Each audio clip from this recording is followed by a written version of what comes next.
বাংলাদেশের হুমকি সার, যতটা গর্জালো ততটা বর্ষালো না। শুভমান গিলের সেঞ্চুরিতেই একদম শান্ত হয়ে গেছে বাংলাদেশ। দুবাইয়ে ভারতের বিরুদ্ধে চ্যাম্পিয়ন্স ট্রফির প্রথম ম্যাচের আগে অনেক কথাই শোনা যাচ্ছিল বাংলাদেশ থেকে। বাংলাদেশের অধিনায়ক নাজমুল হোসেন শান্ত অনেক মুখে ফটোফটর করেছিল। শুধু নাজমুল হোসেন শান্ত কেন, বাংলাদেশের আম পাবলিক থেকে শুরু করে মিডিয়া পর্যন্ত তাদের মুখে একটাই কথা ছিল, তারা এবার চ্যাম্পিয়ন ট্রফি জিততে পারুক আর না পারুক, তাদের লক্ষ্য একটাই, সেটা হলো ভারতকে হারানো।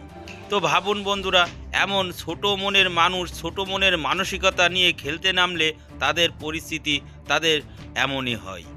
ভারত এত শক্তিশালী দেশ, শক্তিশালী ক্রিকেটার রয়েছে, তা জানা সত্ত্বেও এমন ছোট মানসিকতা নিয়ে খেলতে নামলে তারা হারবে না তো কারা হারবে একবার ভাবুন। তবে সেই থ্রেট পড়ে রইল মাঠের বাইরেই।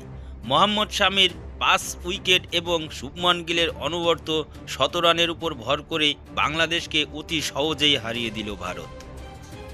দুবাইতে আইসিসি চ্যাম্পিয়ন্স ট্রফির দ্বিতীয় ম্যাচে বাংলাদেশকে 6 উইকেটে হারিয়ে শুভ সূচনা করেছে ভারত।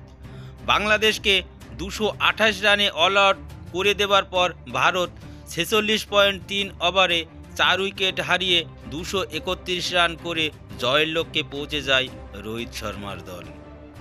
ম্যাচের আগে যারা বড় বড় ভাষণ দিয়েছিল বাংলাদেশিরা, দেখি তারা এবার কোন গর্তে মুখ লুকায়। বন্ধুরা, আমার কথাগুলো তেতে হলেও এই কথাগুলো সত্যি, বাংলাদেশিদের এমনই জবাব দেওয়া উচিত।